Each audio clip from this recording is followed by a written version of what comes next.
Hello everyone! Kamusta? Babalik naman ng lola nyo. Ayan! So, syempre PBB na naman to guys. At, yun na nga. Sumalang na nga sila sa lie detector keme. Ayan. Magkakaalaman na kung sino yung magpapakatotoo sa kanila. At yun nga, out of dun sa 7 nga guys, hashtags lang yung hindi pumayag or tumanggap ng hamon. So, eto nga, syempre, dahil, alam niyo naman kung sinong sinusupport ko, guys, bet ko naman lahat sila. Pero, syempre, mayroong angat na angat dyan, syempre, kay Maymay. At, syempre, piling-pili lang yung mga ire-react ko dyan. Unahin na natin dyan ang katanungan ni Miss Tony tungkol sa nararamdaman niya kay Edward. Ay naku, umamin kayo guys, inabangan nyo talaga yan, inanticipate natin, natatanungin talaga yan. Ano nga kaya maging sagot ni Maymay, diba? Naku, for sure curious na ang lahat. Eto, panoorin natin. May gusto ka ba kay Edward higit pa sa pagiging isang kaibigan? Yes or no? No pa po. Nag-iisip kamay. Nag-iisip kamay. Meron ko meron eh. Alam mo.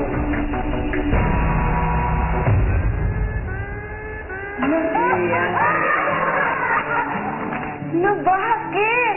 Bakit nga? Bakit sa tingin mo yan na naging resulta? Kasi, magiging posible po na gusto ko sa kanya. Sinabi ko lang po na no pa. Dahil, Bakit may pa? Bakit hindi pa sa ngayon? Kasi, mahirap sa akin na kalimutan ko yung ano yung nakaraan ko. Kung sabihin ko po sa'yo na gusto ko siya, gusto ko po buo. Hindi dahil sa love team ko siya. Pero masasabi ko po, posible po mangyari yun. nagagapuhan ka ba kay Edward? Opo naman po. Umaasa ka ba Po? na magkakagusto rin sa'yo si Edward? Wala. Imposible po yun kasi magaganda naman po.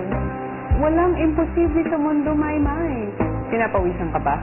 Ha? Pinapawisan ka? Sige. Tanong. Tanong ko na po, Jordan. Yes po, ma'am. Hindi mo siya maamin dahil natatakot ka? Opo, ma'am. So, inaamin mo crush mo si Edward? Sige na nga! Yung hiya naman ako. Yung hiya ako, ah. Parang yung hiya naman ako dun sa sige na nga. Parang napilitan ka. Okay. Next question. May pagkakataon. So, tinanong na nga ang talagang $1 million question para kay Maymay. Kung higit pa ba sa pagkakaibigan yung tingin niya kay Edward, ay, nako!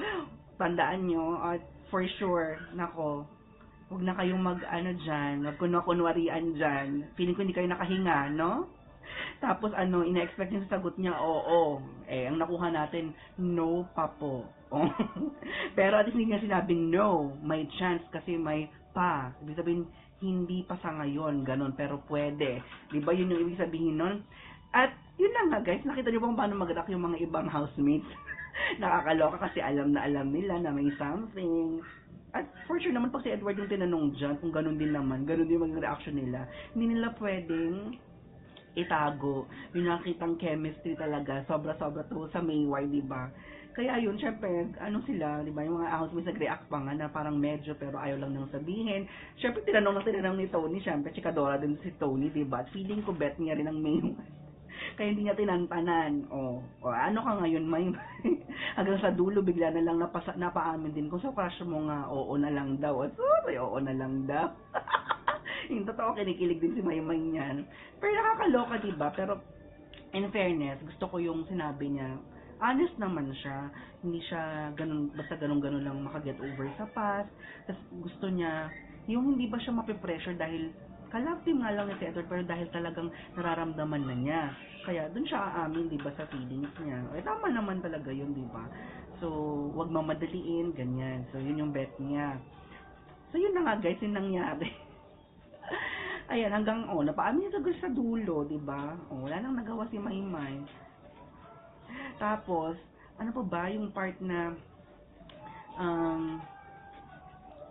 naloka ako kasi, di ba, lie detector nga, dapat nerve-wracking, talagang naloka na siya, yung parang maiihikan, sobrang nakakatakot yung matanong.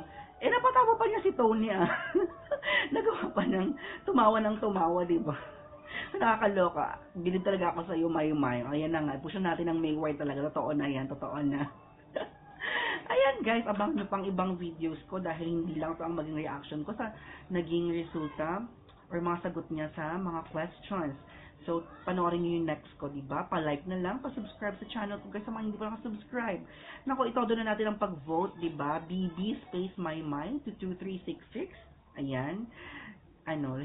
Lahat na itodo nyo na yung pag-vote. Ako din, tumutodo na rin ako sa pag-vote. Ayan, tapos, ayan. Mag-comment lang kayo guys kung ano yung reaction nyo dito, diba? Yung mga kilig-kilig nyo dyan. O sige, huwag nyo itago. Mga keri kayo, iskringi kayo dyan. O sige, bye-bye!